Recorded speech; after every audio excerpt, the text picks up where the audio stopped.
Hello प्यारे साथियों, आज की क्लास में आप सभी का स्वागत है। आज पढ़ने वाले हम चैप्टर नंबर 4, जिसमें पढ़ने वाले हैं हम किस बारे में, राजस्व के बारे में। तो बने रहिए वीडियो के एंड तक। चलिए वीडियो को शुरू करते हैं। भारत का वित्तीय वर्ष प्रारंभ होता है कब से प्रारंभ होता है? 1 अप्रैल से। कब से? 1 अप्रैल से।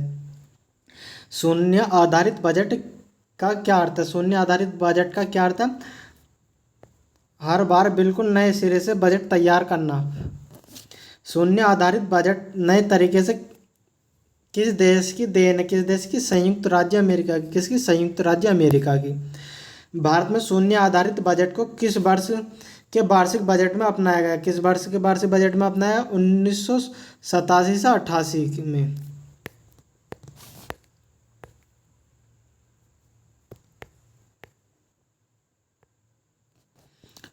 हाल के वर्षों में संघीय सरकार के बजट में व्यय का सबसे बड़ा मद है। क्या मद है? ब्याज की अदायगी। संशोधित मूल्य वर्जित कर का संबंध है किससे? उत्पाद शूल्य से। किससे? उत्पाद शूल्य से। राजकोषीय घाटा किसका? बजटीय घाटे का योग और सरकार का बाजार ऋण का दायित्व। संपदा कर भारत में पहली बार किस वर्ष से लागू किया गया? किस वर्ष से? 1957 से। किस वर्ष से? 1957 से। गैर योजना खर्च का सबसे महत्वपूर्ण मद कौन सा? ब्याज भुगतान। कौन सा? ब्याज भुगतान। केंद्रीय बजट किस महीने में पेश किया जाता है? किस महीने में? फरवरी में। किस में? फरवरी में। यदि वार्षिक संघीय बजट लोकसभा द्वारा पारित नहीं होता तो प्रधानमंत्री अपनी मंत्रिपरिषद का त्यागपत्र पेश कर सकता है। संघीय बजट को अधिकतम आय प्राप्त होती है किससे? एक्साइज ड्यूटी से। किससे? एक्साइज ड्यूटी से। राजकोषीय घाटे और बजटीय घाटे का अंतर किसके बराबर होता है? किसके? सार्वजनिक ऋण के। किसके? सार्वजनिक ऋण के। जैसा भारत अविकसित देश जो गतिहीनता और मुद्रास्फीति दोनों से बचने का कृत संकल्प है को अधिक और वृद्धिशील मात्रा में जिसकी प्राप्ति के उपाय होंगे वह है कौन सा? कर आय। केंद्र सरकार के बजट के चालू खाते में व्यय की सबसे बड़ी मद क्या? केंद्रीय आयोजन। भारत सरकार के बजट के कुल घाटे में किस घाटे का सबसे अधिक योगदान है? किसका? राजकोषीय घाटे। किसका? राजकोषीय घाटे का। भारत सरकार के बजट के आंकड़ों में कुल व्यय और कुल प्राप्ति के बीच अंतर को क्या कहते हैं? क्या कहते हैं? बजटीय घाटा।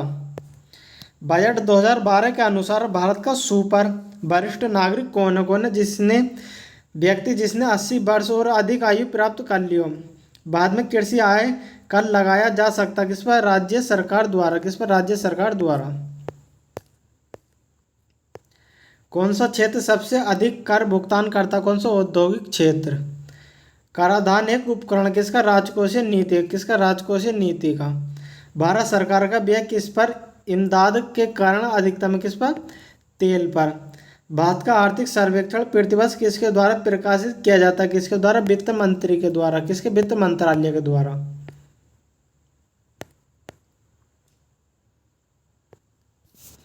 संघ सरकार द्वारा अर्जित कौन से राजस्व को राज्य सरकार में वितरित नहीं किया जा सकता? किसमें? सीमा शुल्क में। बजट 2001 से 2 बजट के अनुसार सर्वाधिक केंद्रीय विनियोग होता है किसमें? ऊर्जा के क्षेत्र में।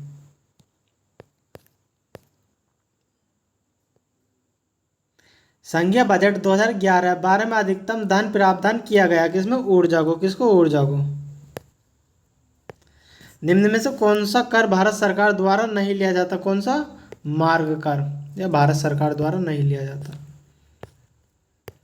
केंद्रीय बजट में राजस्व व्यय की सबसे बड़ी मद होती है कौन सी? ब्याज की अदायगी। केंद्र सरकार के बजट के चालू खाते में व्यय का सबसे बड़ा मद है कौन सा? ब्याज भुगतान। कौन सा? ब्याज भुगतान। अब आता चैप्टर नंबर 5, जिसमें आता भारत में नियोजन।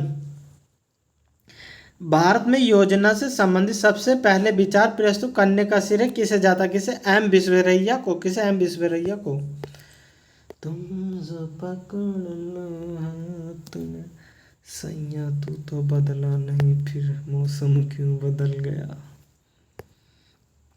भारतीय योजना निर्माण के उद्देश्य हैं राष्ट्रीय आय में वृद्धि, मूल्य आय उन्मूलन की संपत्ति एवं असमानताओं को घटाना एवं निर्धनता। भारत में योजना की अवधारणा कब स्वीकार की गई? 1950 में स्वीकार की गई। पंचवर्षीय योजना बनाने की जिम्मेदारी किसकी है? किसकी? योजना आयोग की। किसकी? योजना आयोग की। पंचवर्षीय योजना का ड्राफ्ट रूपरेखा का अनुमोदन कौन करता? राष्ट्रीय विकास परिषद। पंचवर्षीय योजना का अंतिम प्रारूप कौन प्रस्तुत करता? राष्ट्रीय विकास परिषद। कौन? राष्ट्रीय विकास परिषद। आर्थिक नियोजन विषय है किसका? समवर्ती सूची का। समवर्ती सूची का। भारत में नियोजित आर्थिक विकास का शुभारंभ कब हुआ? 1951 में।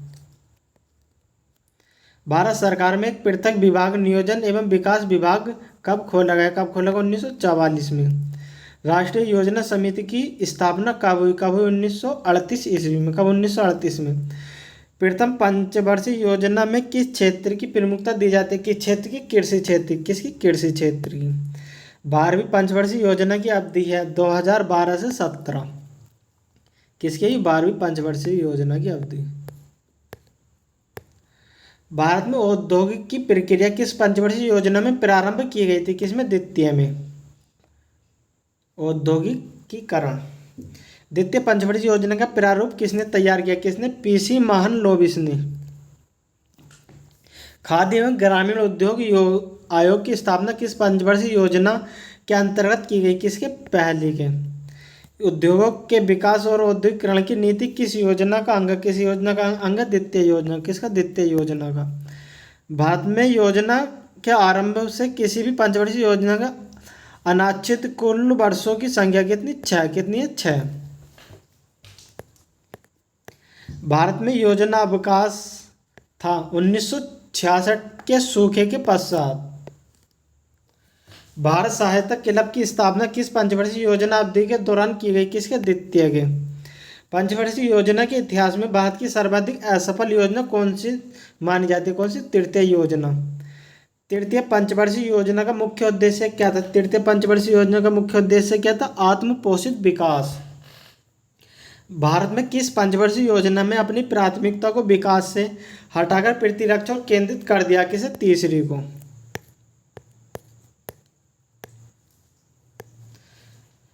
प्रथम वित्त आयोग के अध्यक्ष कौन थे? केसी नियोगी।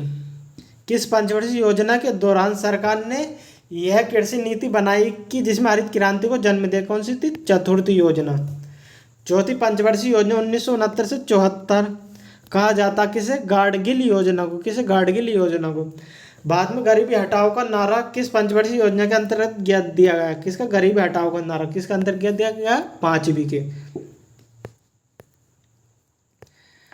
योजना आयोग की स्थापना की गई संघीय मंत्रिपरिषद द्वारा एक विशेष प्रस्ताव पारित कर सैया रे सैया तू तो बदला नहीं, फिर मौसम क्यों बदल गया, अपनी भी जिंदगी में खुशियों के पल आएंगे। राष्ट्रीय विकास परिषद का अध्यक्ष होता कौन? प्रधानमंत्री। राष्ट्रीय विकास परिषद का पदेन सचिव होता कौन? योजना आयोग का सचिव। योजना आयोग है एक संसदीय विधान द्वारा निर्मित एक नियम। बाद में योजना आयोग का गठन हुआ था मार्च 1950 में। योजना आयोग के सदस्यों की संख्या होती है कितनी? सरकार की इच्छा अनुसार। प्रथम योजना आयोग के उपाध्यक्ष थे कौन? गुलजारी लाल नंदा। कौन थे? गुलजारी लाल नंदा। योजना आयोग का पदेन अध्यक्ष होता कौन होता? प्रधानमंत्री। कौन? प्रधानमंत्री। योजना आयोग के उपाध्यक्ष को भारत सरकार के सरकारी वरीयता क्रम में महत्व का दर्जा दिया गया, भारत सरकार के कैबिनेट मंत्री के समान। राष्ट्रीय कृषि और ग्रामीण विकास बैंक नाबार्ड की स्थापना किस पंचवर्षीय योजना के दौरान की गई? किसकी? 6ठी के। नाबार्ड की स्थापना।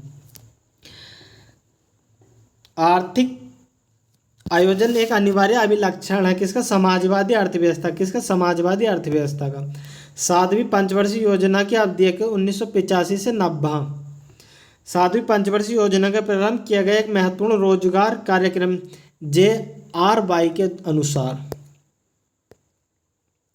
8वीं पंचवर्षीय योजना की अवधि थी 1992 से 97।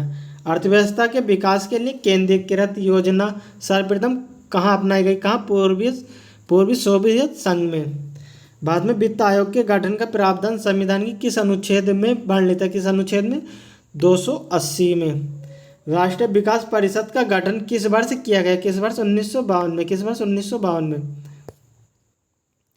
भारत में पंचवर्षीय योजना के संदर्भ में औद्योगिकरण के ढांचे में परिवर्तन के अंतर्गत बाहरी उद्योग का महत्व कम करते हुए आधिकारिक संरचना पर बल देने की शुरुआत किस योजना से की गई? किस योजना से? 10वीं योजना से। वित्त आयोग का गठन किया गया था कब? 5 वर्ष की अवधि के लिए। 14वें वित्त आयोग के अध्यक्ष थे कौन थे? Doctor YV Reddy. 15वें वित्त आयोग के अध्यक्ष नियुक्त किए गए थे कौन? NK सिन्हा। केंद्र एवं राज्य के बीच वित्तीय विवादों के निपटारे हेतु सत्य मुख्य एजेंसियां कौन सी? वित्त आयोग। कौन सी? वित्त आयोग। वित्त आयोग मौद्रिक नीति तैयार करता है। किस पंचवर्षीय योजना के दौरान आपातकाल लगाया गया था? नए चुनाव हुए थे और जनता पार्टी चुनी गई थी। कब? 5वीं। राष्ट्रीय विकास परिषद का गठन किस तिथि को हुआ था? वह थी 6 अगस्त 1952 को।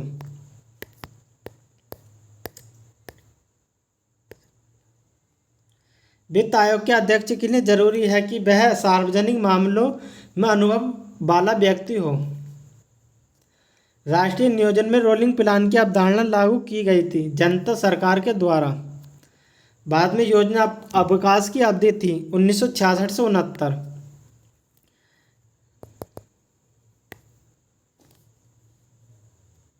ग्यारहवीं पंचवर्षीय योजना का उद्देश्य था क्या था? समाविष्ट आर्थिक वृद्धि।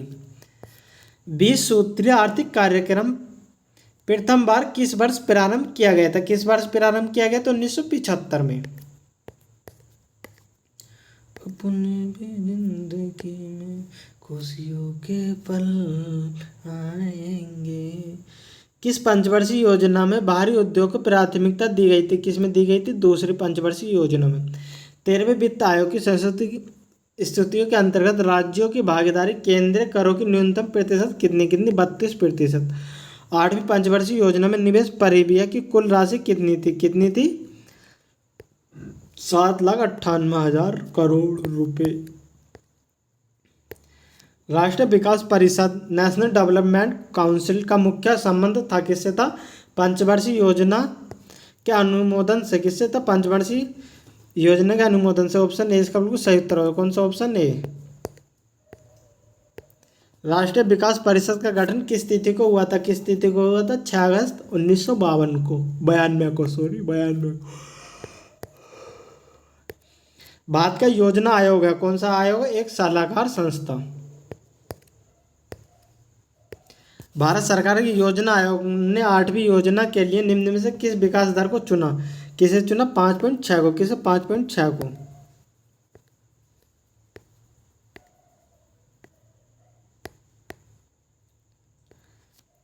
निम्न अवधियों में कौन सा एक भारत की 11वीं पंचवर्षीय योजना कौन सी? 7 से 12। 11वीं पंचवर्षीय योजना में कृषि को वार्षिक समृद्धि दर लक्षित था कितनी? 4%। 11वीं पंचवर्षीय योजना में अधिकतम राशि आवंटित की गई थी ऊर्जा क्षेत्र के लिए। 20 सूत्रीय आर्थिक कार्यक्रम सर्वप्रथम प्रारंभ किया गया था 1975 में।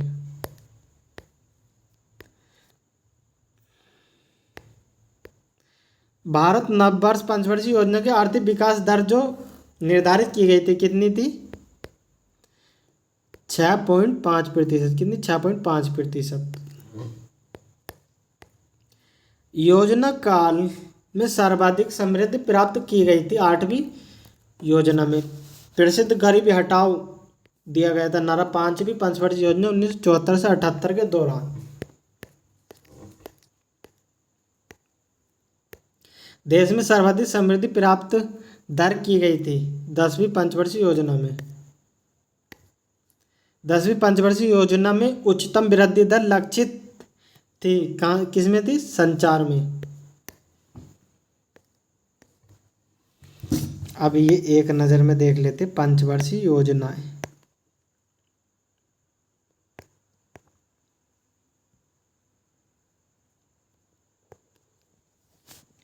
पहली पंचवर्षीय 1951 से 56, लक्ष्य दर था 2.1%, वास्तविक औसत में कितनी थी? 3.6%। प्राथमिकता किसे दी गई थी? कृषि को दी गई थी। मॉडल क्या था? मॉडल कुछ नहीं था। दूसरी पंचवर्षीय योजना 1956 से 61 ईस्वी में, लक्षित विकास दर के लक्ष्य कितना था? 4.5%, वास्तविक औसत कितनी? 4.21%। प्राथमिकता दी गई थी भारी उद्योग व खनिज को। मॉडल क्या था? Harold model. क्या था? Harold model. तीसरी पंचवर्षीय योजना क्या थी? 61 से 66, लक्ष्य दर कितनी थी? 5.6, वास्तविक औसत कितनी थी? 2.72। कृषि व उद्योग को प्राथमिकता। मॉडल कौन सा था? PC Mahalanobis model.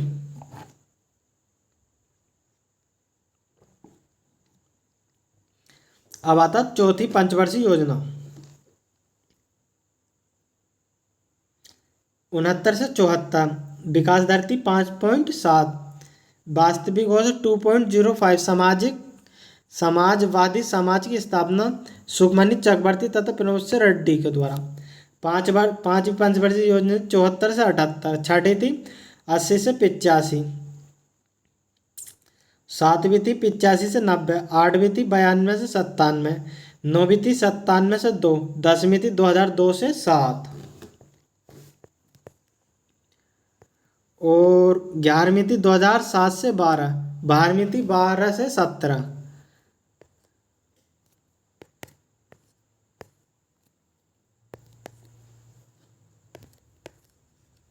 अब आता अंतर्राष्ट्रीय व्यापार। अंतर्राष्ट्रीय व्यापार का मूल आधार था निरपेक्ष लाभ तथा तुलनात्मक लाभ दोनों। अंतर्राष्ट्रीय व्यापार का प्रमुख प्रहरी था WTO। मुक्त व्यापार से क्या तात्पर्य? आयात एवं निर्यात पर कोई प्रतिबंध नहीं। सुपर 301 क्या अमेरिकी व्यापार कानून की वह धारा है जो उन्हें अपने आयात पर उच्च सीमा शुल्क लगाने की शक्ति देती है। इंडिया ब्रांड इक्विटी फंड की स्थापना कब की गई थी? कब? 1996 ईस्वी में। मूल्यानुसार भारत का निर्यात विश्व में कुल निर्यात व्यापार का 2% है। कितना? 2%। भारत में अधिकतम विदेशी विनिमय किस मद से प्राप्त होता है? किस मद से? रत्न एवं आभूषण से। टेरिफ्स बौद्धिक संपदा अधिकारों के व्यापार से संबंधित पक्ष करार का संचालन किसके द्वारा होता है? किसके द्वारा? WTO के द्वारा। भारत में सर्वाधिक मूल्य के रत्न एवं आभूषण का निर्यात किस देश में होता है? किस देश में होता? संयुक्त राज्य अमेरिका में। किस में? संयुक्त राज्य अमेरिका में। अपनी भी जिंदगी में खुशियों का पल आएगा। सामुदायिक संगठन के अनुसार भारत के निर्यात का सबसे बड़ा भाग किसको जाता है? किसको? यूरोपीय आर्थिक समुदाय को। भारतीय चमड़े का सर्वाधिक निर्यात किसको किया जाता है? किसको? इंग्लैंड को। हाल के वर्षों में भारत में आयात का सबसे बड़ा माध्यम कौन सा? पूंजीकृत वस्तु एवं पेट्रोलियम पदार्थ। किस वर्ष के देशों के साथ भारत का सर्वाधिक आयात व्यापार है? कौन सा? ओपेक्स। भारत द्वारा अन्य देशों के साथ दोहरा कर परिहार समझौता डाटा किसको बढ़ाने के लिए किया जा रहा था? किसके? द्विपक्षीय व्यापार को। LNG के आयात के लिए भारत में पहला LNG टर्मिनल कहाँ स्थापित किया गया? कहाँ? दहेज में। भारत का आयात का अधिकतम भाग कहाँ से आता? कहाँ से? ओपेक से। आयात का अधिकतम भाग कहाँ से आता? ओपेक से। भारत का सबसे अधिक विदेशी मुद्रा किस पदार्थ के आयात पर व्यापक व्यय की जाती है? किस पर? पेट्रोलियम पर। भारत निर्यात के तीव्र प्रहार के सहयोग देने वाला मुख्य कारक है? कौन सा? निर्यात का विधिकरण। यदि सूरत में बनी वस्तु मुंबई या दिल्ली में बेची जाए तो प्रादेशिक व्यापार कहलाएगा।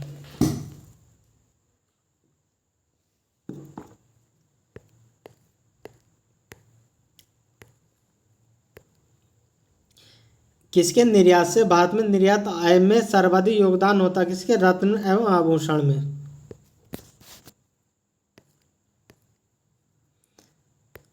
भारत के निर्यात व्यापार में सबसे बड़ा प्रतिशत हिस्सा है किसका? हीरे जवाहरात तथा आभूषण का। भारत में स्वतंत्र व्यापार क्षेत्रों की स्थापना की गई थी निर्यात उद्योगों के संबंध के लिए। विशेष आर्थिक क्षेत्र सेज नीति घोषित की गई थी अप्रैल 2000 में। आयात निर्यात एक्सिस बैंक का गठन भारत में किस वर्ष हुआ था? किस वर्ष हुआ था? 1982 में। देशों के समूह के साथ व्यापार करने की औपचारिक पद्धति को क्या कहा जाता? क्या कहा जाता? Trade benchers.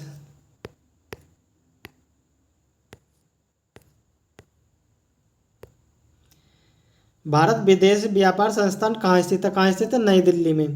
निजी क्षेत्र में देश का प्रथम निर्यात प्रोसेसिंग क्षेत्र EPZ कहाँ स्थापित किया जाता? कहाँ? सूरत में।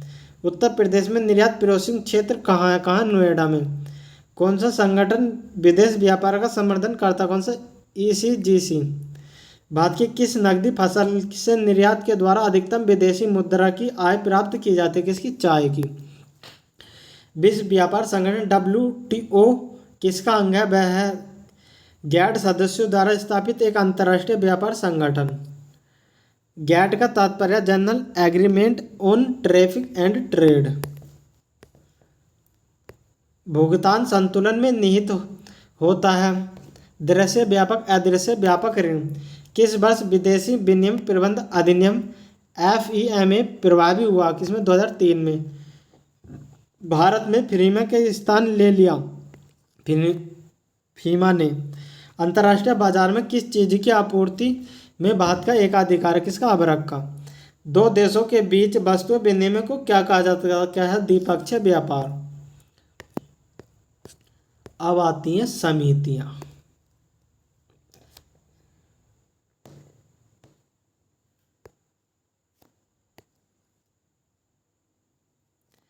शंकर लाल गुरु समिति का संबंध किससे? किससे? कृषि विपणन से।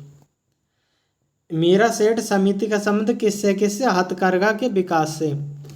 जानकी रामन समिति का गठन किस उद्देश्य से किया गया था? किससे? बैंकों की प्रतिभूतियों के सौदों की जांच का हेतु। न्यायक समिति का संबंध किससे? किससे? लघु उद्योगों से।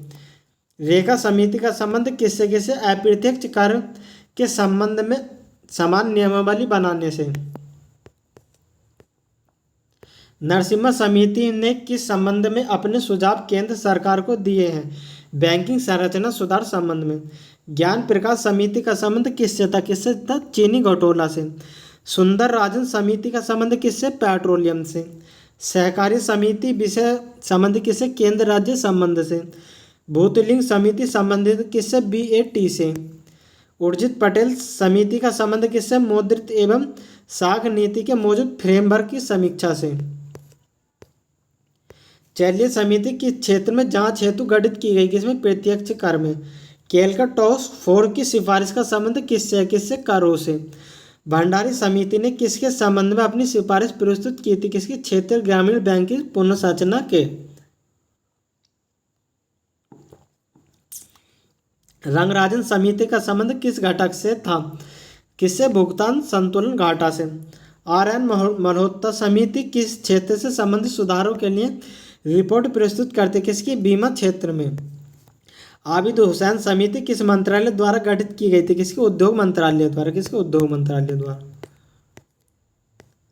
आबिद हुसैन समिति गठित की गई थी लघु उद्योग की समस्या के निवारण हेतु।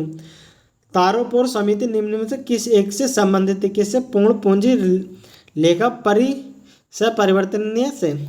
चंद्रशेखर समिति किससे संबंधित? किससे? शेयरों से। रंगराजन समिति की रिपोर्ट की विषय वस्तु थी क्या थी? भुगतान संतुलन के घाटों को नियंत्रण में रखने के लिए उपाय सुझाना। कर सुधार समिति का अध्यक्ष किसे नियुक्त किया गया था? किससे? राजा चेलिया को। किस समिति ने कृषि जोतों पर कर लगाने की प्रस्तुति की थी? किसने? राज समिति ने। कर संरचना संबंधी सुधारों के लिए गठित की गई समिति थी कौन सी? चेलिया समिति। 1994 जनसंख्या के लिए किस समिति का गठन किया गया था? किससे? स्वामीनाथन समिति का। कौन सी समिति? औद्योगिक क्रियाकलापों संबंधित नहीं। कौन सी? वैद्यनाथ समिति। औद्योगिक ऋणता संबंधित किसे? तिवारी समिति गोस्वामी समिति से। सार्वजनिक वितरण प्रणाली संबंधित है किससे? वेणुगोपाल समिति से। अप्रत्यक्ष कर से संबंधित समिति कौन सी? रेखा समिति। चैलीय समिति का संबंध किससे? प्रत्यक्ष एवं अप्रत्यक्ष प्रणाली में सुधार से। बी के चतुर्वेदी कमेटी के निम्नलिखित में से किससे संबंधित कार्य किया? किसे? तेल क्षेत्र में कीमत सुधार से। दीपक पारिक कमेटी अन्य चीज़ों के साथ साथ निम्नलिखित में से किस एक उद्देश्य के लिए गठित की गई है?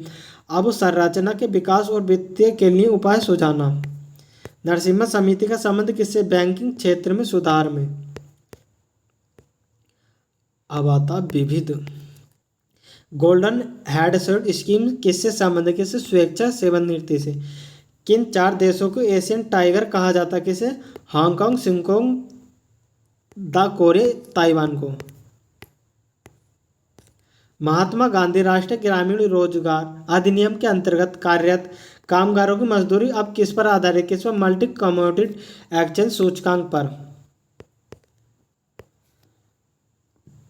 भारत में समतल प्रदेश में स्थित गांव प्रधानमंत्री सड़क योजना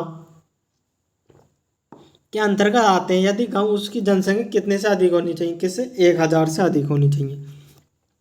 बाद में शहरों को बंदी बस्ती रहित बनाने हेतु कौन सी योजना शुरू की जाती? कौन सी? राजीव आवास योजना।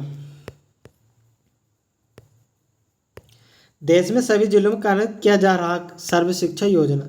ग्रामीण गरीबी उन्मूलन के लिए PURM मॉडल अपनाने का समर्थन किसने किया? किसने? डॉक्टर APJ अब्दुल कलाम ने। किस राज्य द्वारा अपना वन अपना धन योजना प्रारंभ की गई थी? किसकी? हिमाचल प्रदेश द्वारा। कार्ल मार्क्स की पुस्तक दास कैपिटल प्रकाशित हुई थी कब? 1867 में। इंदिरा गांधी राष्ट्रीय वृद्धावस्था पेंशन योजना के अंदर 60 वर्ष से अधिक आयु वाले व्यक्तियों के लिए पेंशन की राशि प्रतिमाह 2000 से बढ़ाकर कितनी कर दी? कितनी? 500। 200 से बढ़ाकर 500। तो ये थी आज की वीडियो। अगर वीडियो आपको पसंद लगा आइए तो वीडियो को लाइक करो, चैनल पर नए हो तो चैनल को सब्सक्राइब करो। वीडियो में एंड तक बने रहने के लिए धन्यवाद।